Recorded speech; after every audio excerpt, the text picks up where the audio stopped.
Today we're looking at D35, a Master 5 Kiriko on console. They requested this review directly on my Google form, where they wrote, I climbed to Masters using Moira and Zen, but I want to diversify my hero selections to start my push to GM Top 500. I feel as though my Kiriko gameplay is only peaking at high plat, low diamond level, and I would love your perspective to understand how Kiriko ought to be played at the GM level. Well, if you're coming from Moira, hopefully some things will translate into Kiriko, because the way you're generally supposed to play those two heroes is similar. You know, you're supposed to off-angle, create distractions, use your escape ability to go back to your team as necessary. But in a lot of ways, I would say that Kiriko is a better version of Moira, because not only are you providing utility in the form of Suzu and your ult, but, you know, with Moira, when you take those off angles, you're more so trying to be annoying and set up openings for your team. Whereas with Kiriko, you have much higher kill potential if you can land those headshots. As far as how Kiriko should be played, that'll come up specifically as we go into the VOD. So yeah, we'll get right into it. First thing we always want to do is take a look at our team comp. So we got Sigma, Ashe Soldier, Kiriko Iari. So yeah, I think this is a pretty solid poke comp. Big thing I want to pay attention to is Iari and what she does.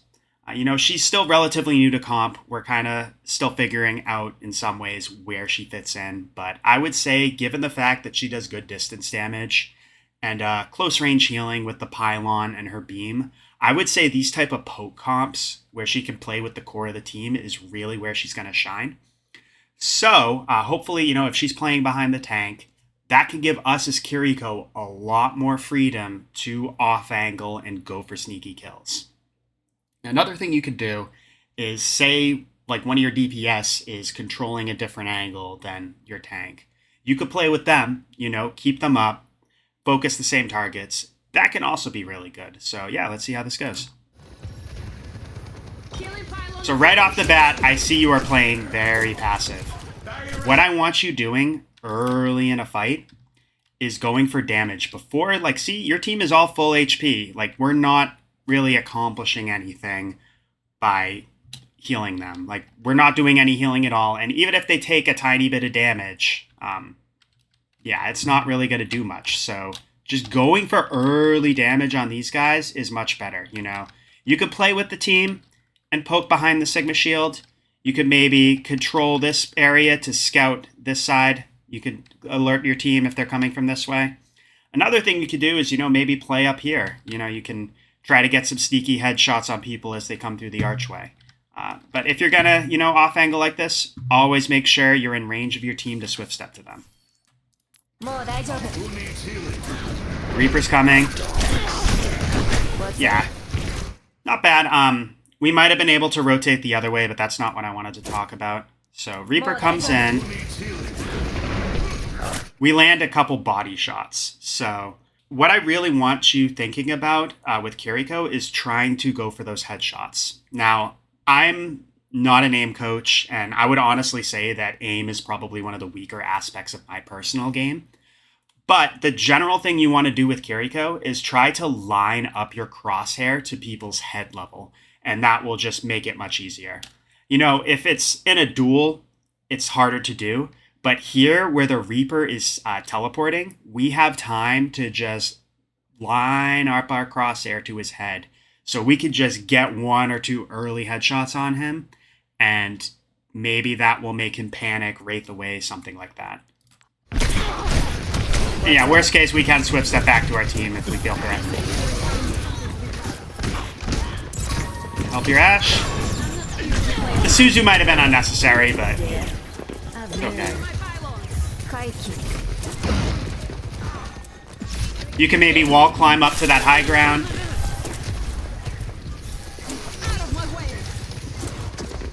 But yeah, we definitely want to be angling out for damage.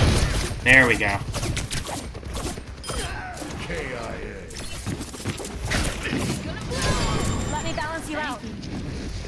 Okay, yeah, you it looked like you kind of panic Suzu'd there. So Reaper comes in, you land a body shot, Ashe lands a shot too, so he's half HP. We see him Wraith now. So we could have just maybe healed Ashe there. It's like what I was saying before. We put pressure on this Reaper, and he panic wraiths. So we want to be able to identify that and hold our Suzu accordingly. Let me balance you out. And then you're kind of exposed to the Sojourn, and then Doom comes in to finish you off. So that's another thing too. You know, we were exposed to this area. We got the pocketed Sojourn shooting us. And then, you know, Doomfist comes in to follow up. So, you know, you want to be careful about the areas you're exposed to and just paying attention to that. You know, if this was, say, a Zen VOD, I'd be telling you you have horrible positioning here. But with Kiriko, we have a lot more freedom to play in exposed areas because we have Swift Step. Like, see, you had that ability off cooldown. So, you know, once you take some damage from the Sojourn, you back here to stabilize, and then you see the Doom coming in to punch you. I would have just looked right at your team and Swift Step to them to get to safety. You know, Ashe, she needs to do the same thing. She needs to, like, coach gun to evade the Doom punch and go to safety herself. But yeah, that's what I have to say about that. The enemy outnumbers us. Let's get back to it. So it looks like we're losing this fight. Yuri dies. Yeah, I want you to back up. Your Sigma needs to back up here too. Phil. You're all good. Yeah, we can help our Ashe. Looks like Ariari's coming back. So now that Ariari's back, and she's, like I said, playing with the core of our team, look at where our Ashe is right now. She is taking an off angle, trying to poke these guys out from over here. So what we could do is we could go over here with her and try to help her out. You know, it was like I was saying, Yari can take care of the core of your team. Let her push with Sigma. You'll get a lot more accomplished if you just try to off angle, help Ashe here, and just collapse them from both sides.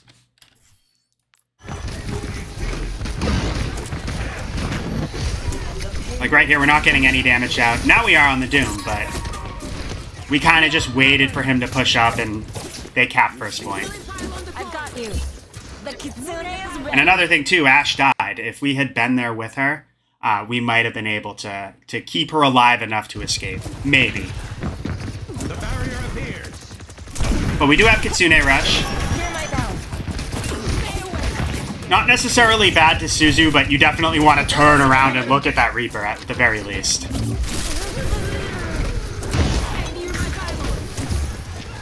Yeah, Yari's has her pylon. She can heal herself. Go for damage.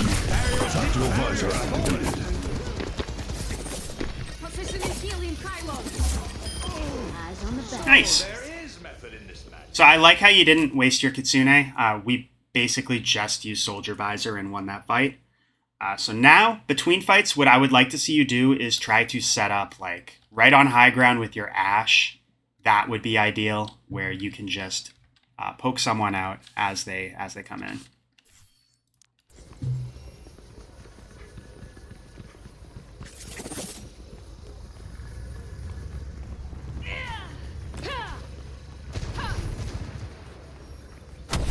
There we go. Yeah, play from here. Get some damage out. Oh, you left your DPS to dry. Okay, they do kill the Reaper. But let's talk about that for a second. So you're here. Reaper comes into teleport. Now, the thing you gotta understand, it's both your DPS and you versus one Reaper. Like, you guys have backed up on the high ground so that Sojourn can't really shoot you. You don't need to be scared. Like, basically what you did here was just said to your DPS, peace out, guys. Good luck with that. Like, what if he had killed one of them? Like, as you can see, they were able to kill him, and he made a very questionable, like, Bronze Reaper play, in my opinion, there. But, like, look at their HP, their crit. What if, God forbid, they missed one of their shots? They would have died here, and that would have been our fault. So just recognize when you have an advantage. if it's a 3v1 situation, you don't need to be scared of that one guy. Just play behind your DPS and burst him down with them.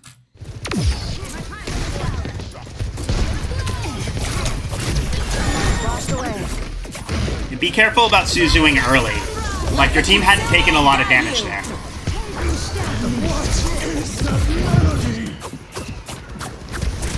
Yeah, the Mercy's not really a good target because she's going to be hard to hit in Valk, so this is good. We can help our team kill the Doom and then just keep poking out here. Kill the Reaper. Nice. Our Ashe did die on high ground. You know, maybe if we hadn't dropped off, we might have been in a better position to help her, but we do win the fight. And yeah, we can push up. Like, see how our team's pushing up here? You know, granted, Iari's taking a lot of damage, but we can always try to angle in a way where we can see our team, we can see where the enemy team is, and then we can, you know, just have some cover we can quickly duck behind if necessary. 3 things I always say to think about as far as support positioning. And when your team is pushing up, that means we can push up as well a little bit. There, you know, hold on to your Suzu. Recognize when people aren't taking active pressure. You know, Iari was crit, but she went behind this wall, so she didn't need the Suzu. We could have just healed her. Hold on to that ability until times when, you know, people are taking active pressure and you need to prevent deaths. I would say also to cleanse effects like purple, but the enemy comp, they don't really have that. So, like I said, think about just preventing deaths when people are taking active pressure.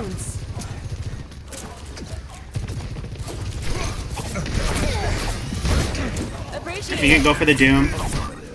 He's pushing in a little too far, and yeah, we capitalize on it. Good. Now we can open up. Nice. Yeah, shoot the soldier up there. Yeah, you don't have to be scared. You see the soldier poking out. You could try to get a shot or two. Things you could think about. Always try to take care of the enemies on your screen if possible. Like, shooting at the Lightweaver wouldn't necessarily be bad, but we wanna put some pressure on that soldier too. And yeah, especially when we know he's up there, we should maybe think about coming up here to support our team. You know, you don't necessarily need to swift step up here. I'm pretty sure you can wall climb up this area and just come over here to help people out. Because their soldier kills our Ashe, and it sounds like they're all kind of controlling that high ground there. That could be a little tough.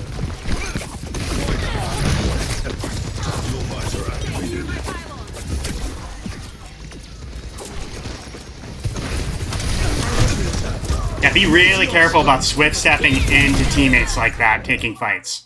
It wasn't necessarily bad here, except for the fact that you backed into this room after previously seeing the Sojourn here, and she just bursts you down and you didn't even see it coming. So I'd be really careful about swift stepping into teammates that are taking active fights, but at the very least, you know, you could have dropped down here and, you know, made the Sojourn have to come out a little more and expose herself. You know, your Iari shouldn't be there either. She's probably going to get burst down too. But let's try not to do that ourselves. Yeah. She dies too. I don't give up that easily. Okay, your tank gets a couple kills, but he dies. It looks like the fight's lost. Alright, we're going somber now. Carried on the wind.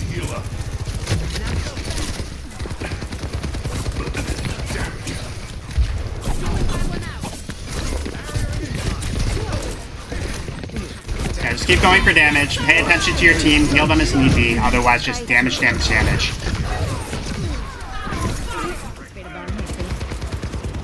Yeah, your team wins, but it does seem like you were struggling a little bit with aim. Once again, I know you said that you're learning Kiriko, so I'm not holding it to against you, but I would definitely recommend taking Kiriko into free-for-all deathmatch so you can get comfortable with her damage. You can do it in unranked. You can also, even when you're queuing for a comp game, just hop in there and practice DPSing and hitting those shots. Thank you. My ultimate is almost ready. Hack complete.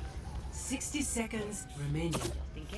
We can just hang out here, wait for them to poke.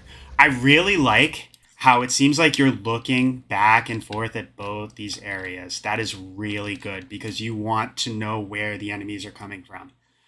Basically, the way that the Overwatch team generally designs these maps is that there's typically 3 areas that you can expect the enemy team to come out from. So in this map, it'd be this area, which it looks like they're coming. That area there too. And then I guess coming up over here would be the 3rd area. So yeah, just always pay attention to the 3 lanes the enemy team could potentially push from and watch out for that. Good job. I just wanted to commend you for that.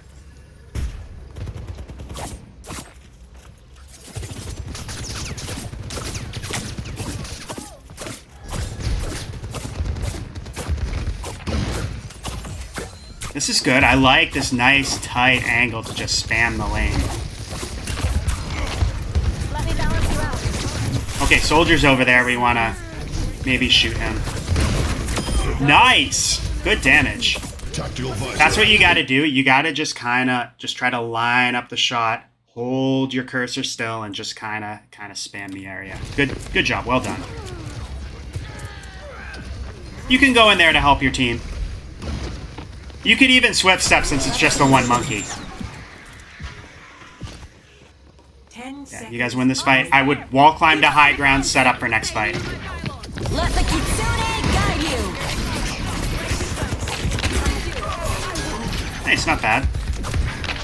Maybe we could have held on to Kitsune Rush a little bit longer, but not necessarily bad as they're coming into poke. And Complete. yeah, we win the round.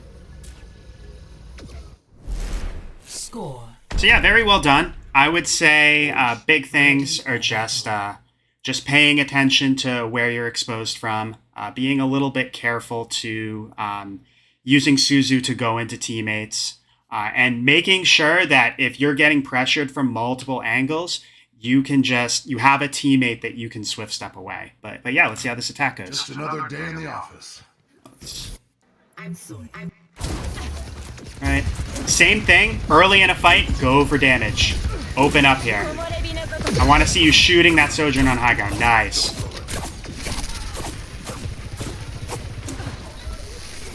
Our team pushes up. We can push forward a little bit.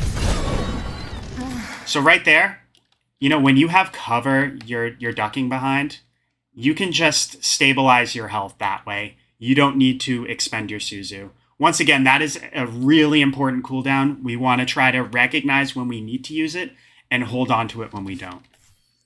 But this is good. I like how you're wall climbing up here. Yeah, spam this area.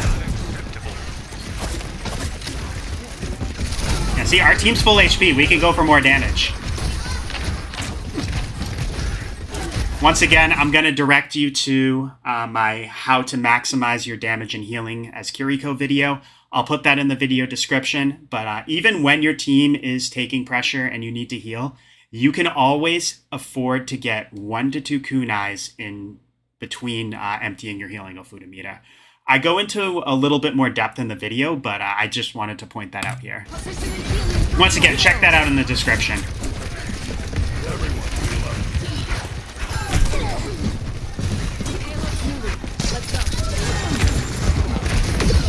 Yeah, your ER got caught in the trap. You did a good job Suzuing her, but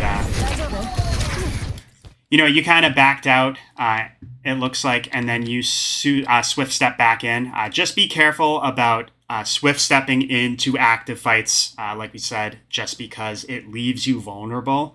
You could easily get burst down here, and you won't have that ability for when you need it.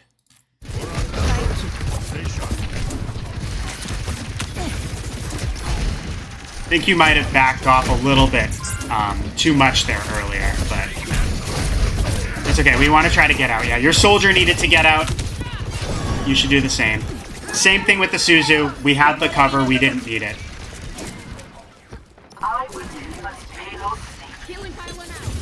Okay, our Reese is pushing up. We should maybe think about pushing up a little bit too. Good Suzu. Well, once that ult expires, we can think about throwing out Kitsune Rush. Let's get on with it. Arisa needs our help, it looks like. Yeah, she's going in deep. Let the Kitsune And we swift stepped into her, and we took a lot of damage. So let's actually talk about that. So our Arisa is pushing in. We're kind of focused on the Junkrat here, which isn't necessarily bad. But it looks like we're kind of tunnel visioning, and we're not really paying attention to what our team's doing. You know, it's not necessarily bad to poke out the Junkrat, but he wasn't really looking at you. I think it was safe to kind of move up forward, you know, play tight, so it's harder for him to spam you out. But yeah, just when we see our tank pushing up, we want to try to push up with them, because what happens here is you realize that she's low health ulting, and you come and swift step to Suzu her, and now you're extremely vulnerable because you just went right into the middle of the fight with no cooldowns. So you try to back up, you take some damage from Sojourn's Disruptor shot, and you're backing out, but unfortunately you get caught in the junk trap. So yeah, that death was very much preventable. If we had, for one, just been a little bit more aware of when our Arisa was pushing up so we could push up behind her. At the very least, not expending Swift Step to go after her and save her. Try to hold on to that ability to escape when you're in danger. You know what I mean? Oop. Tactical visor activated.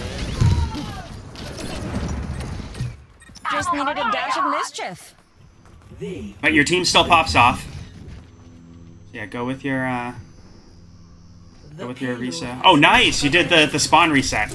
I see people even in, like, I was playing in GM5 and people didn't understand that. So I like how you did the spawn reset. Like, I know it's still relatively new, but it seems like a lot of people still aren't aware of it.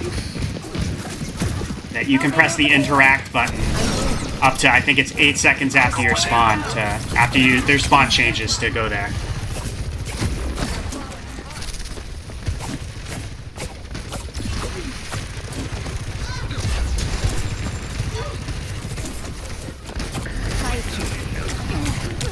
Be careful, you're a little exposed. Yeah, you get burst down. So, when we're playing over here, you know, we're a little exposed to a bunch of angles. You know, we can, if Sojourn comes up here, she can see us. You know, the Ramatra, he might be able to poke us out from here too. You know, you want to try to just play, have a little bit more cover. So, you know, maybe you could be playing closer to the cart so you can duck under it. You could play this wall maybe here too.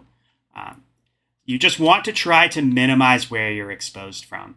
Like, it's not necessarily bad to do that if, like, you know, you're off angling, trying to make a play, and you have the ability to swift step back to your team when necessary. But, you know, when you're just, like, behind your tank like this, we want to make sure we're minimizing that exposure. Because what happens is, like, we're exposed from this area, and Sojourn focuses us down. We're out in the open here, and we get burst down before we can escape. Just in case.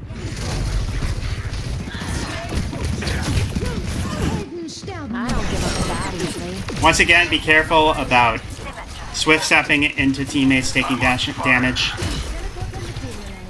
We need to move that payload.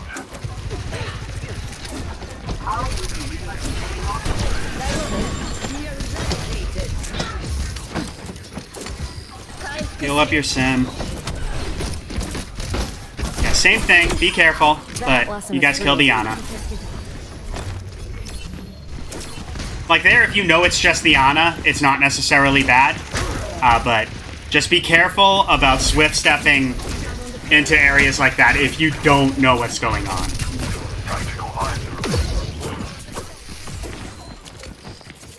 So we have Kitsune Visor. Hopefully we can combo that, but yeah, we did it again. We swift step into the active fight. We had no cooldowns, and Ramatra burst us down. Same thing as before, like, you are absolutely going to get punished for that in master games, let alone GM. We need to save that swift step to escape damage, not to go into active fights. Tactical visor activated. Okay, I learned from that. Sie werden dich nicht kriegen. Payload stuck. Get it moving. Fast forward a little bit more. Okay, we're going this area. Not bad. You can take the Sim TP. Just want to be careful about the Reaper. Let me balance you out. Once again, you guys have an advantage if it's all of you and just one of him. Your Reese is out there. We should probably go help her. But yeah, same thing. You swift stepped into her. It was the same thing that happened first round with the Junkrat, I think, where you were kind of just focusing on damaging the Sojourn. Your tank pushed up. You know, we see that Ariyari isn't pushing up with the tank.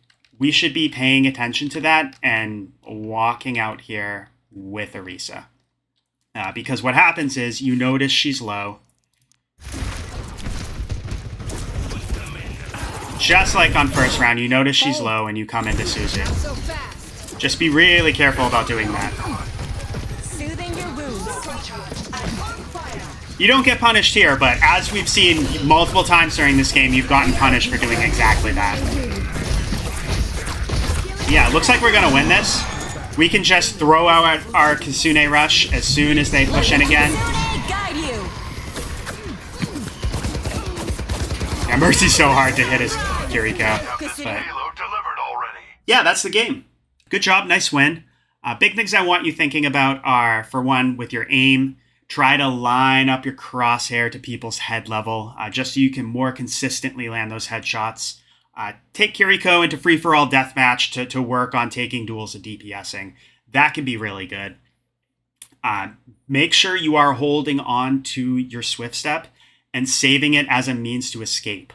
Multiple times in this game, you saw your teammates taking pressure from a distance. You swift step into them to Suzu, and you got punished for it. You know, try to walk up if possible. Pay attention to if our teammates are pushing up, so we know to walk up with them without having to expend that cooldown and then putting ourselves in danger. And then the big thing I want you worrying about, the most important thing, is just the angles you are exposed from. In plat VODs, I'm telling people to start thinking about this. In Master, you need to understand this if you want to climb. Pay attention to where you're exposed from. You know, you can get away with more as Kiriko than you can as, say, Zen. But, you know, if you're taking a lot of pressure, if you're getting shot at from multiple angles, at the very least, you need to be able to swift step to your team. Otherwise, you know, if you're playing behind the tank or such, try to have a nice position where, you know, you're behind them, you can see the enemy team, or at least get vision of them, and you have cover you can quickly duck behind if necessary. Don't leave yourself exposed where you can get burst down. But that's all I have for now. Let me know if you have any questions or comments. If anyone would like to request a VOD review, check the link in the description, and best of luck with your climb.